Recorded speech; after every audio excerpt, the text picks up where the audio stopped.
내가 증언하노니 그들이 하나님께 열심히 있으나 올바른 지식을 따른 것이 아니니라. 아멘. 본문 말씀 로마서 10장 2절 말씀, 올바른 지식을 따르는 열심으로 하나님을 섬기라는 제목으로 선포하도록 하겠습니다. 본문 말씀은 하나님을 향한 열심이라 할지라도 올바른 지식을 따르지 않으면 죄악이다. 거기에 말할 수 없는 해로움이 있고 죄가 있다. 멸망까지도 이를 수 있다. 어떤 경우에는 이러한 것들을 가르쳐 주시는 말씀이에요. 올바른 지식을 따른다 함은 하나님의 말씀을 바르게 믿고 깨닫고 순종하는 것이죠. 교회 안에서 열심이라는 것은 굉장히 과대평가를 받을 때가 많습니다.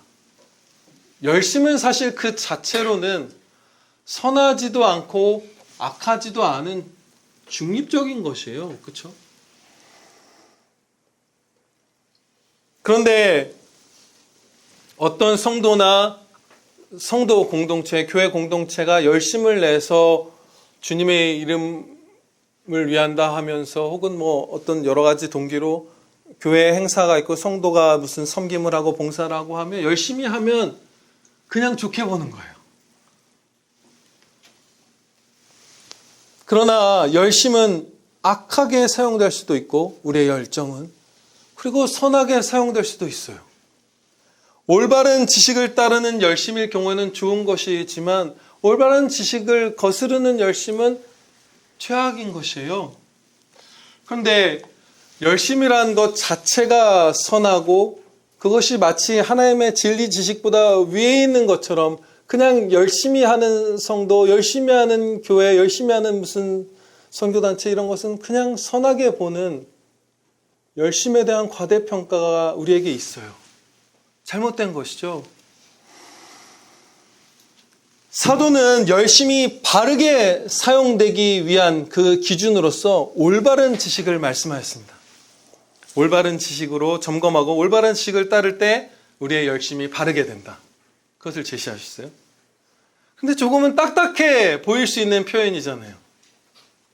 왜 이렇게 말씀하셨을까요? 결국 하나님께서 왜 이렇게 우리에게 말씀하셨을까요?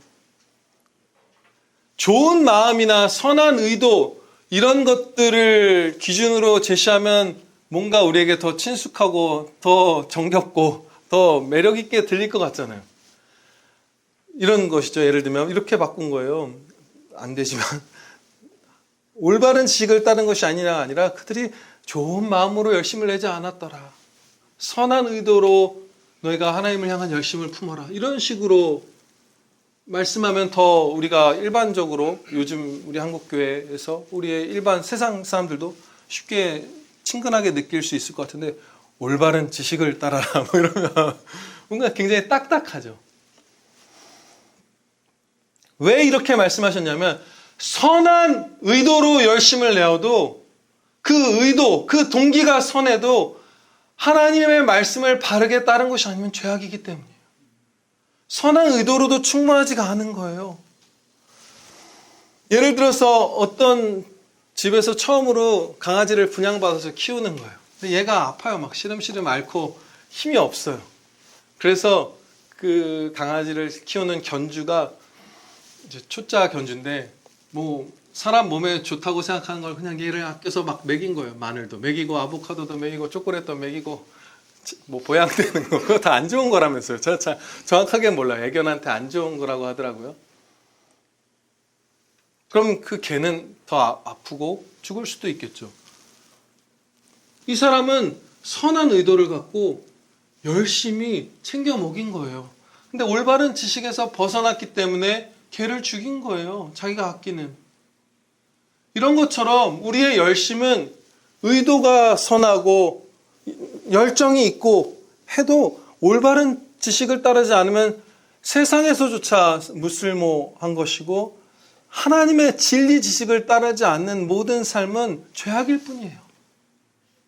그래서 사도는 여기서 자칫 딱딱해 보일 수도 있는 올바른 지식이라는 절대적 기준을 말씀한 거예요. 선한 의도 이런 것이 아니라. 그건 당연히 있어야 되는 거예요. 구약 교회였던 이스라엘이 선한 의도와 열심이 있으나 올바른 지식에서 벗어날 때가 많았던 것처럼 신약시대의 교회인 우리도 올바른 지식에서 벗어난 열심을 행할 때가 종종 있습니다. 시급한 문제들 앞에서 더욱 이렇게 말씀에서 벗어난 막 열심을 성급하게 내는 것 같아요. 예를 들어서 이런 것이에요. 2024년 뉴스였던 걸로 기억하는데 20년 전인 2004년보다 2024년에 20, 30대 성도가 전체 20, 30대 인구에서 차지하는 비율이 절반 이하로 떨어졌대요.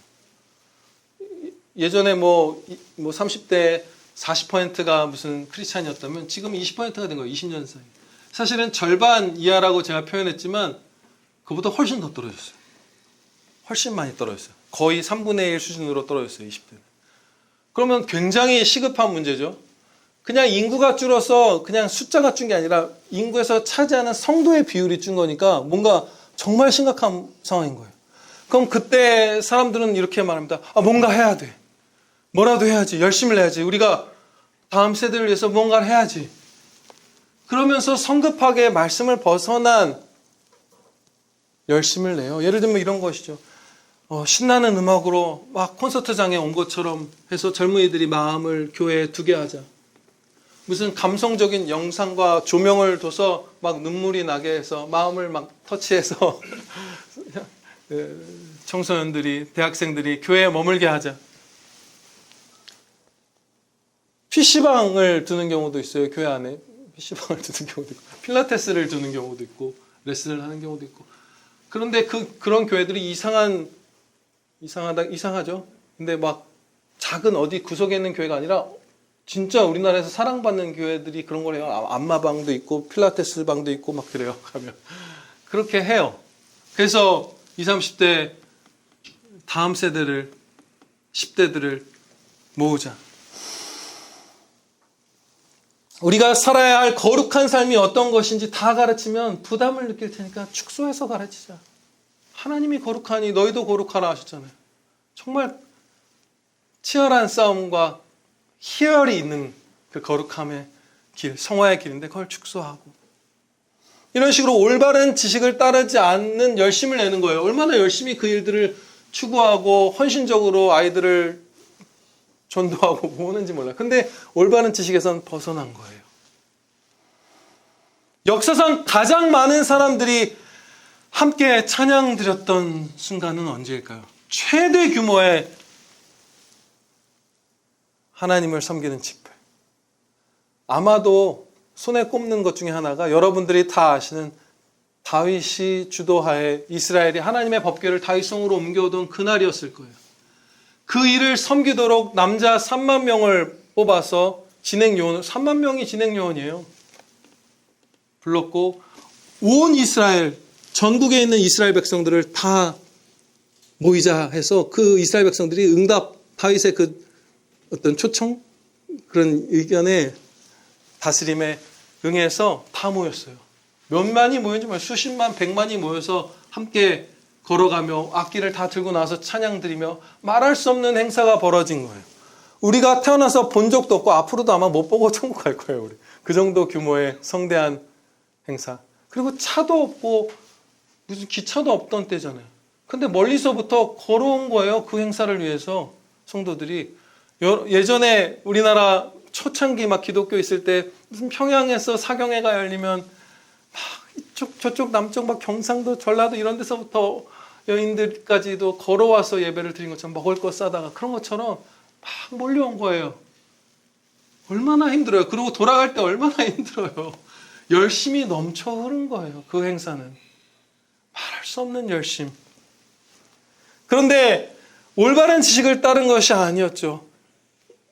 레위인들의 어깨에 그 법궤를 메고 가죽으로 덮어서 음반하라 명하셨는데 막 찬란한 수레에 실어서 옮겼잖아요. 그러다가 어떤 일이 있었죠? 한 성도가 하나님의 징계를 받아, 그들 전체가 징계받은 거예요. 뒤에 말씀을 보면 징계를 받아 한 성도가 그 행사장에서 직사했잖아요.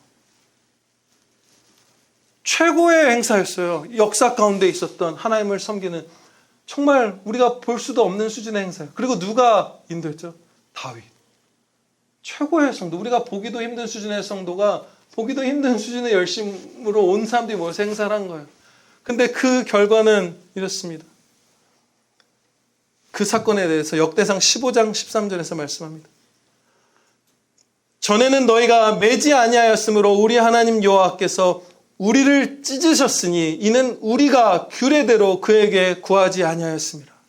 하나님의 말씀에서 벗어나서 우리가 열심을 내었으면 하나님께서 우리를 찢어버리셨다는 거예요. 얼마나 비참하게 비통하게 그들이 흩어졌겠어요. 한 형제가 죽은 거예요. 가족이 죽은 거예요. 그렇게 최고의 열심을 냈을 때. 예배 드리러 여러분이 11시간을 걸어왔는데 한 성도가 죽는 것으로 끝난 거예요. 올바른 지식을 따르지 않았을 때. 올바른 지식을 따르지 않은 방식으로 다음 세대의 부흥과 영혼 구원을 추구하고 하면 그들의 영혼은 심히 손상을 입을 거예요. 그런 결과를 맞게 된 거예요. 찢으실 거예요, 하나님께서. 회개가 필요한 거예요. 100만 명이 하나 되어서 열심을 내어도 하나님의 말씀으로 검증을 받아야 합니다. 이렇게 말하는 거예요, 우리는. 형제들이, 저렇게 많은 형제들이 열정적으로 헌신하면서 하는 일인데 좋은 일이겠지. 은혜를 주셨으니까 저게 가능하지. 우리 이렇게 말하는 거예요. 그 부흥에 10,000명이 모여서 주여 주여 부르짖는데 은혜가 있겠지. 아니에요. 역사상 가장 큰 행사도 하나님의 찢으심으로 끝났어요. 직결 심판으로 끝났어요. 올바른 지식을 따르지 않으면. 그러면 이것이 요즘에는 이상하게 반대로 얘기하는 분들도 있어요. 마치 세상 이데올로기를 그대로 교회에 적용시켜서 그럼 큰 교회는 악하고 무슨 작은 교회는 선하다는 식으로 말하는 분들이 있어요. 전혀 아니에요. 크나 작으나 올바른 지식을 따르냐 아니냐만 있는 거예요.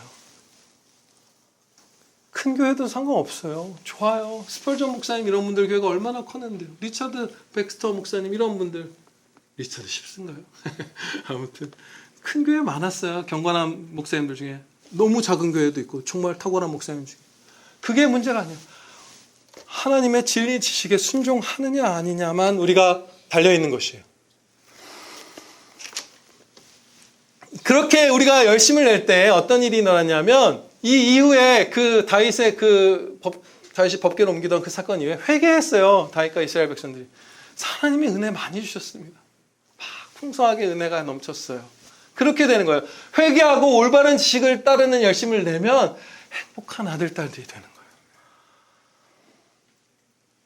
이렇게 올바른 지식을 벗어난 거짓된 열심이죠. 거짓된 열심을 품는 경우를 그 정도의 차이로 두 가지로 나눠보고자 해요. 첫 번째는 작은 실수나 연약함 때문에 말씀에 벗어난 열심을 행하는 경우가 있어요. 작은 실수, 작은 연약함 이런 것들에서 비롯된 것이죠. 정말로 하나님의 영광을 위해서 살아가기를 소원하는 그 선한 동기가 있고, 그리고 열심도 있는데 간혹 가다가 주로 상대적으로 말씀 가운데서는 조금 덜 중요한, 세상 전체보다도 귀중하지만 말씀 가운데는 상대적으로 덜 중요한 부분에서 조금 실족하고 조금 벗어났다가 다시 회개하고 이런 경우들, 그것은 아무리 경건한 성도라 해도 그런 삶을 다 삽니다.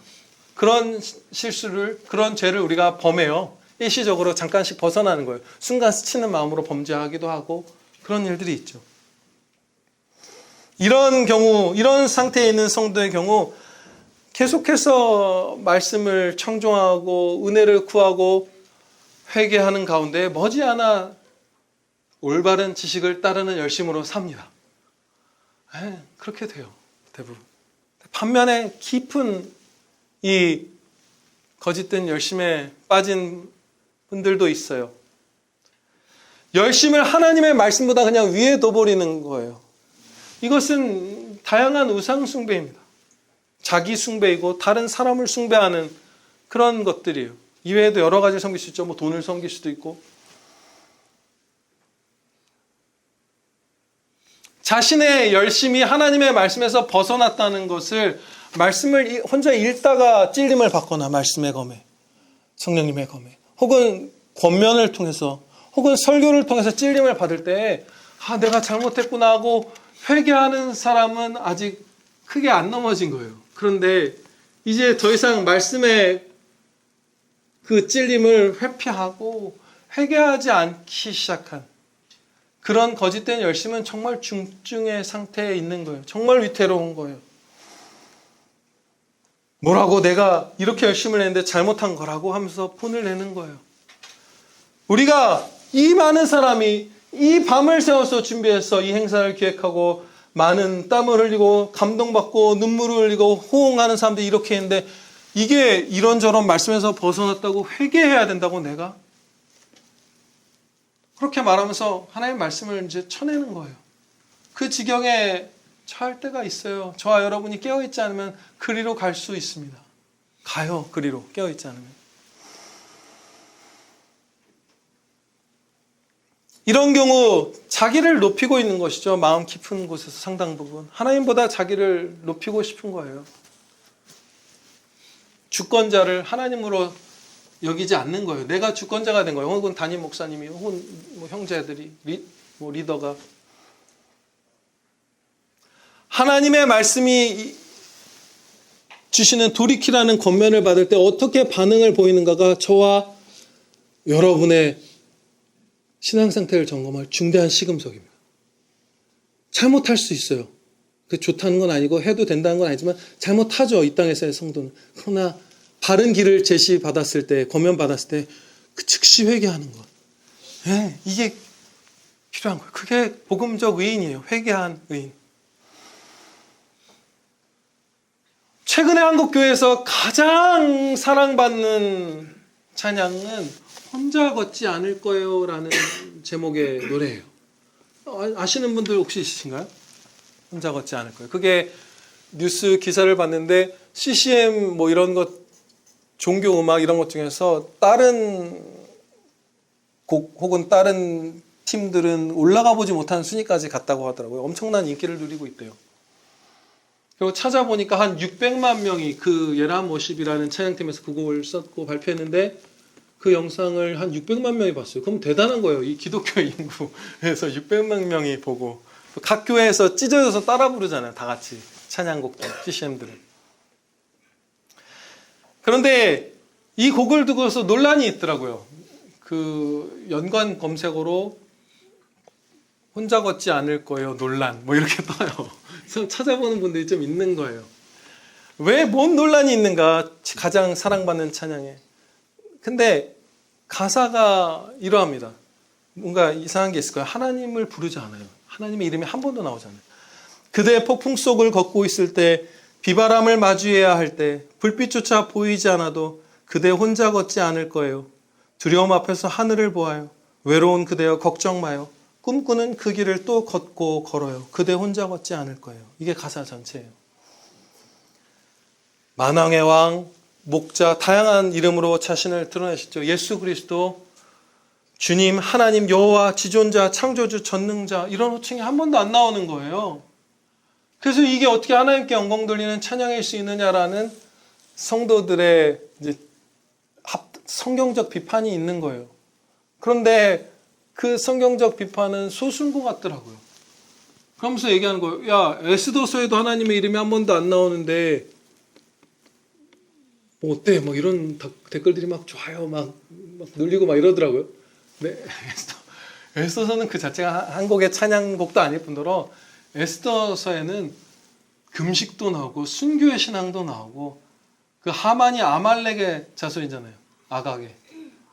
사울왕이 하나님께 진멸하라는 명령을 들었지만 살려뒀던 그 아각의 후손이 남아서 이스라엘을 이렇게 공격하고 하나님의 섭리가 10장의 찬송, 요즘 찬송을 치면 한 100몇십 곡쯤 되는 양의 분량의 그 섭리와 그 신앙의 본과 이런 것들이 빽빽하게 차이는 게 에스더서예요. 무슨 에스더서를 얘기해요. 그거는 말도 안 되는 반론이죠.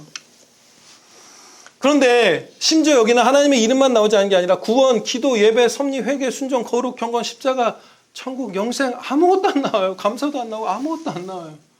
근데 제일 사랑하는 찬양이에요. 한국교회가. 올바른 지식에서 벗어나는 거예요. 그런데 이 노래와 가사가 정말 유사한 외국의 유명한 노래가 있어요. You will never walk alone이라는 가사가 있어요. 우리말로 하면 그대 결코 혼자 걷지 않을 거예요. 결코 하나 들어가는 거예요. 남자분들은, 젊은 남자분들 다 아시잖아요. 리버풀 FC라는 영국 최고의 축구팀이 응원가로 부르는 곡이에요. 이게 1945년에 뮤지컬 삽입곡으로 발표됐고 60년대에 어떤 영국 밴드가 리메이크를 한 게 그 영국에서 사랑을 받아가지고 이제 리버풀이라는 최고의 축구팀이 그걸 사용해요. 그래서 얼마나 감동적인지 몰라요. 그 선수들이 뭐 가족이 뭐 아이가 막 큰 장애가 있거나 아내가 뭐 암에 걸렸거나 혹은 선수가 죽거나 그랬을 때 그 팬들이 다 같이 격려하면서 당신은 혼자 걷지 않을 거예요. 그러면서 그 선수를 돕고 격려하고 막 이런 장면들이 있어요. 이 사회적 선으로서 감격이 있죠. 그 가사를 한번 들어볼게요. 깜짝 놀라셨어요. 같은 곡이 아니에요. 그대 폭풍 속을 홀로 걷고 있을 때 그대 얼굴을 높이 들어요. 어둠을 두려워하지 말아요. 그 폭풍의 끝엔 황금빛 구름과 종달새의 달콤한 은빛 노래가 있을 거예요. 바람을 헤치고 걸어요. 빗속을 헤치고 걸어요. 비록 꿈이 상처받고 흔들릴지라도 걷고 또 걸어요. 마음속에 희망과 함께 그대 결코 혼자 걷지 않을 거예요. 그대 결코 혼자 걷지 않을 거예요. 똑같잖아요. 그냥 똑같은 노래예요. 거의 너무 유사해요. 그냥 이게 이렇게 내도 되는지도 모를 정도로 유사한데 제목과 가사 전체가. 예람 워십의 곡이 찬양이라면 리버풀의 응원가도 찬양입니다. 그렇죠? 그래서 제가 이 곡을 둘러싼 논쟁들을 보면서 성경 말씀에서는 올바른 진리, 지식은 찬양을 어떻게 가르쳐 주시는가 살펴보고 싶었어요. 그래서 시편 전체와 구약과 신약의 가장 주요한 찬양들을 살펴보았어요. 시편은 150편으로 이루어져 있죠. 150편의 간구이자 찬양이 여기 들어있어요. 그럼 그 가운데 하나님의 이름을 부르지 않는 찬양이 몇 곡이 있을까요? 한 번만 말해보세요. 괜찮아요. 김선희 쌤 한번 말해보실래요? 0입니다. 150편의 시편이 전부 다 하나님의 이름을 불러요. 그러면 150편의 시편 가운데 1절에서 처음부터 아버지의 이름을 부르는 찬양이 몇 곡일까요? 다시 집사님 한번 도와주세요. 140.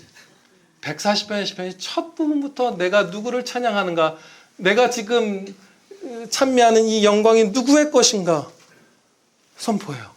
그리고 140이라고 했지만 사실 장절은 성경 기록자들이 그것을 쓸 때, 선지자들이 쓸 때는 아직 구분된 게 아니었어요. 훗날에 우리가 말씀을 잘 공부하고 편의를 위해서 나눈 거죠. 그래서 1절은 아니지만 2절에 그야말로 첫머리에 있는 것까지 합치면 143개의 시편이 가장 시작 부분부터 하나님의 이름을 노래하고 있어요.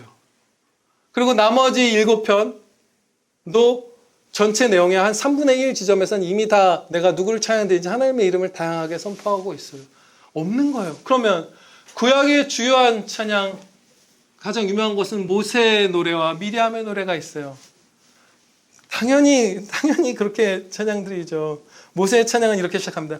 내가 여호와를 찬송하리니 그는 높고 영화로우시며 누가 높으신 분인 줄 가르쳐 주는 거예요. 말과 그탄 자를 바다에 던지셨음이로다. 여호와는 나의 힘이요 노래시며 나의 구원이시로다. 그는 나의 하나님이시니 내가 그를 찬송할 것이요 내 아버지의 하나님이시니 내가 그를 높이리로다. 아멘. 누가 같이 걷는지도 모르잖아요. 그대 혼자 걷지 않을 거예요. 누가 걷는 남자친구인지 누군지 어떻게 알아요? 그래서 두세 번 검증해 본 건 아니지만 이런 말이 미국에서는 이런 거짓된 찬양들을 비판하는 이런 표현이 있대요. 예수님은 나의 보이프렌드다. 그런 류의 찬양이 있다. 유 그대 하는데 그게 누군지도 알 수 없고 그냥 남자친구라고 생각하면 남자친구고 아빠라고 생각하면 아빠고 이렇게 되어버린 찬양 아닌 찬양들이 거짓 열심으로 불러지고 있다. 그런 거예요. 미디암의 찬양도 하나님의 이름을 부르면서 시작하고요. 신약에 기록된 대표적인 찬양은 마리아의 찬양과 시므온의 찬양이 있죠. 제일 유명할 거예요. 마리아의 찬양은 이렇게 시작합니다. 누가복음 1장 46절. 마리아가 이르되 내 영혼이 주를 찬양하며 내 마음이 하나님 내 구주를 기뻐하였으면. 시므온은 이렇게 하나님 평가하신 성도예요. 예루살렘에 시므온이라는 사람이 있으니 이 사람은 의롭고 경건하여 이스라엘의 위로를 기다리는 자라. 성령이 그 위에 계시더라. 성령께서 충만히 그 위에 거하신 이 의로운 형제는 당연하게 주여 하면서 찬양을 시작합니다. 이게 진짜 찬양이에요. 그런데 더 나아가 볼게요. 지금 그 시금석에 대해서 얘기를 하고 있었죠. 성경 말씀에 찔림을 받을 때 돌이키느냐 아니냐가 우리의 상태를 분간하는 중대한 시금석이다. 이 예라모십이라는 팀은 이전에도 본질적으로 동일한 문제로 사람들에게 권면을 들었던 팀이에요. 다음 세대를 위한 찬양 시리즈라는 걸 내면서 아이돌 가수인 BTS의 노래를 막 간주에 삽입해서 내가 매일 기쁘게 찬양되다 갑자기 BTS 노래가 나오면서 막 춤추고 막 이래요. 그런 것들 한 거예요. 게임 음악들 나오고. 세상 놀이를, 심지어 아이돌은 우상숭배죠. 세상 놀이를 가져다가 아이들의 마음을 잡아서 교회에 둔다. 그런 걸 해서 그때도 많은 그분들의 채널에 글들을 삽니다 남겼어요. 근데 안 돌이키고 여기까지 온 거예요. 더 사랑받는 거예요. 계속 진리에서 벗어난 거짓 열심을 냈는데 더 사랑받는 거예요. 더 호응을 얻는 거예요. 성도들한테. 무서운 거예요. 우리가 정말 정신 똑바로 차려야 되는 거예요.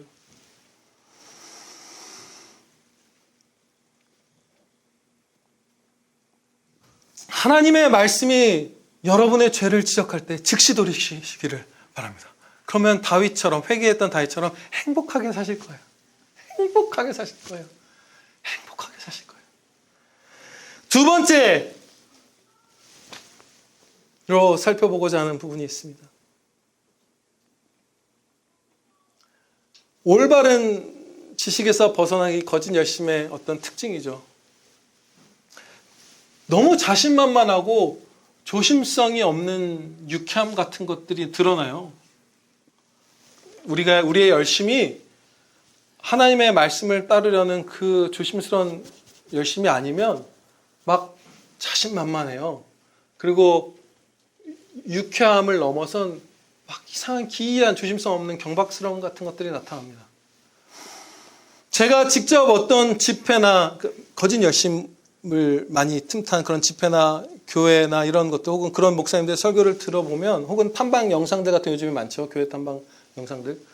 그런 것들을 보면 일반 성도나 설교자나 한 점의 떨림이나 조심성도 없이 자신만만하고 유쾌한 것을 보아요. 되게 기이해요. 그런데 로이드 존스 목사님도 같은 것을 느끼고 설교에서 그 사실을 말하였던 것을 읽었어요. 이렇게 말씀한 거예요. 뭐 그대로 다운표를 갖고 온 거 아니지만 내용을 요약하면 거짓된 열심에는 일종의 경박함과 명랑함 같은 것이 나타나는 경우가 많다. 또한 거짓된 열심에는 자신하고 확신하고 상황을 장악하고 있는 것 같은 느낌의 요소가 있다. 내가 이 상황을 통제하고 장악한다. 내가 쥐락펴락한다는 그 자신만만함. 그리고 경박함이라고 할 만한 이상한 조심성 없는 즐거움 같은 것들이 나타난다. 많이. 저도 동감해요. 확실하게. 역사적으로도 증명된 것이고요. 반면에 하나님의 백성 이스라엘을 올바른 진리 지식을 따라 다스리고자 했던 그 지식을 따르는 열심히 갔던 솔로몬은 어떤 자세를 품었었는가? 열왕기상 3장 말씀이에요. 나의 하나님 여호와여 주께서 종으로 종의 아버지 다윗을 대신하여 왕이 되게 하셨사오나 종은 작은 아이라 출입할 줄을 알지 못하옵나이다. 저는 너무나 어린 그냥 작은 아이에 불과해서 나가고 들어가는 것도 하지 못하는 자이옵나이다. 제발 그 다음 이어지는 간구는 제발 지혜를 주시옵소서. 불쌍히 여겨주시옵소서. 이게 솔로몬의 참된 열심을 가진 자의 태도였어요. 간구였어요. 자신만만하게 하는 게 아니라 그 다윗의 탄탄한 왕권을 물려받은 이 탁월한 사람이 나는 나가고 들어가고도 할 줄 모르는 어린아이옵나이다. 긍휼히 여겨주시옵소서. 지혜를 주시옵소서. 이 마음이, 이 떨림이, 조심스러움이, 겸손함이 참된 열심에는 항상 동반되는 거예요. 바울 사도는 어땠나요? 바울 사도는 종교적으로는 가장 영광된 직분인 사도로 부름받은 자고, 성장 배경으로는 유대인의 최고 엘리트였잖아요. 그리고 사회적으로는 인류 역사 가운데 가장 큰 영향을 끼친 최고의 천재적인 학자잖아요. 바울 사도 이상으로 인류에 영향을 미친 사람이 없어요. 그 인쇄술이 구텐베르크가 만들었을 때 찍어낸 건 성경이었고, 성경을 제일 많이 기록한 건 바울이잖아요. 바울이 그냥 역사 가운데 정점에 있는 학자예요. 제일 탁월한 학자예요. 그러면은 막 자신만만할 것 같잖아요. 모든 면에서 엘리트잖아요. 탁월하잖아요. 근데 이렇게 말씀합니다. 바울 사도가 고린도전서 2장 3절로부터 내가 너희 가운데 거할 때 약하고 두려워하고 심히 떨었노라. 약하고 두려워하고 심히 떨었노라. 이 떨림, 이 조심스러움, 또 오호라 막 이러면서 나는 공고한 자로다. 자신이 하나님께 막 충성하기를 원하는데 또 범죄하기도 하는 것을 보면서 탄식하잖아요. 눈물을 흘리잖아요. 그러면서 하나님의 은혜에 감사드리고, 이 죄성과 연약함을 가진 자, 그리고 피조물에 불과한 자로서 우리는 막 자신만만하게 막 행사를 막 팍팍 거리낌 없이 이렇게 할 수 있는 게 아니에요. 항상 조심해야 되는 거예요. 떨림으로 해야 되는 거예요. 얼마나 두려운 건지 몰라요. 하나님 앞에 사는 우리가 조심성 없이 당당하다는 것이.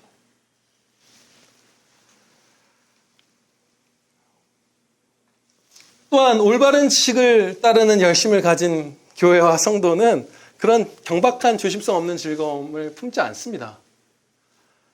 이와 관련해서 우리에게서, 우리 평안교회 공동체에서 하나님께서 기뻐하실 만한 모습 한 가지를 제가 예를 들어볼게요. 조심성이 있어요. 여러분에게. 그래서 그것을 여러분들도 보셨을 거예요. 예를 들면 이런 겁니다. 점심시간 무렵에 이제 우리가 서로 대화를 나누죠. 기쁘게 사랑하면서. 근데 그러다가 가끔씩 간혹 한 성도가 말씀에서 벗어나 이상한 얘기를 할 때가 있습니다. 뭐 미움이나, 그쵸? 뭐 복수나 원망이나 불평이나 뭐 교만이나 이런 것들을 이렇게 얘기할 때가 있어요. 그러면 여러분들을 보면, 제가 이렇게 보고 있다 보면 여러분들도 보실 거예요. 그러면 그런 한 형제가 그렇게 말을 하면 여러분들 이렇게 같이 맞장구 치고 반응을 안 하더라고요, 대부분.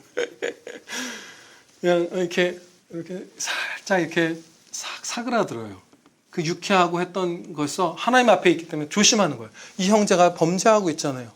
그럼 나도 동참할 수도 있잖아요. 이 형제도 안타깝고 나는 위험하잖아요. 그래서 경외함 가운데 여러분들이 싹 조심하는 거예요. 그러면 이 형제는 보통 한 번쯤 더 말할 때가 있더라고요. 왜냐하면 못 깨닫는 거예요. 내가 지금 잘못하고 있는지를. 한 번 더 말하는데 여러분들이 또 경외함으로 떨어요. 경박한 즐거움을 갖지 않고.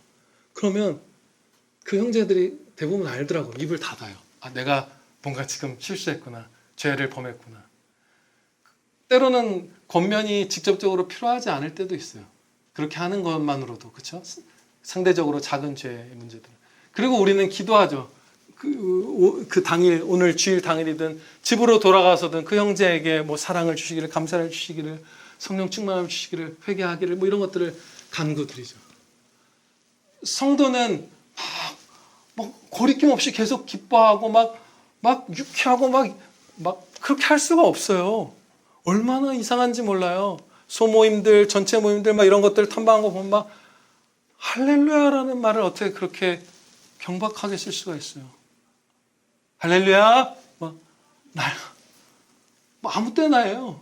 아무 때나 마음 없는 게 그냥 보이는데, 그렇게 연애할 때 예쁘다는 말도 그렇게는 가볍게 안 하겠어요. 나는 솔로에 나오는 출연자들도 그렇게는 쉽게 상대방을 찬미하진 않아요. 어떤 기독교 방송에서 교회 탐방을 간 거예요. 그런데 그 선방한 교회 성도들이 나와서 안내를 해주죠.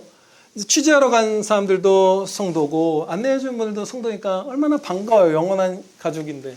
그래서 반가워하면서 기뻐하면서 안내를 해요. 투어를 하는 거예요. 그런데 교회 한 구석에 갔더니 막 뭐 2층 로비쯤에 갔더니 전시회가 있는 거예요.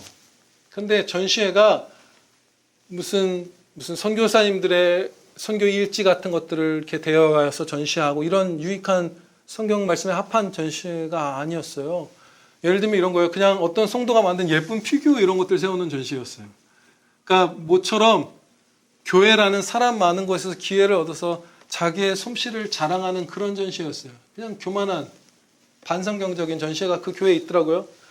그러면 안내해주는 그 교회에 소속된 형제들은 막 기뻐서 취재진들을 반가워하고 사랑하고 하다가도 그런 성경에서 거스르는 열심을 내는 그 공간을 소개할 순서에 이르르면 두렵고 수치스러워야 돼요. 떨려야 돼요. 아, 우리 교회에 이런 말도 안 되는 전시회가 있다니. 우리 솜씨를 자랑하는 것, 그런 것들 여기 하고 있다니. 나를 높이는 전시회를 왜 교회 예배당에서 주일날 우리가 하고 있지? 그러면 그분들의 그 소개하는 분들이 그 태도가 떨림으로 사그라들고 혹은 그 자리를 그나마 양심이 살아있고 더 좀 활기차다면 피해야 돼요. 그냥 이제 다음으로 가시죠. 너무 아무렇지도 않은 거예요. 조심성이 하나도 없는 그 경박한 유쾌함이 있는 거예요.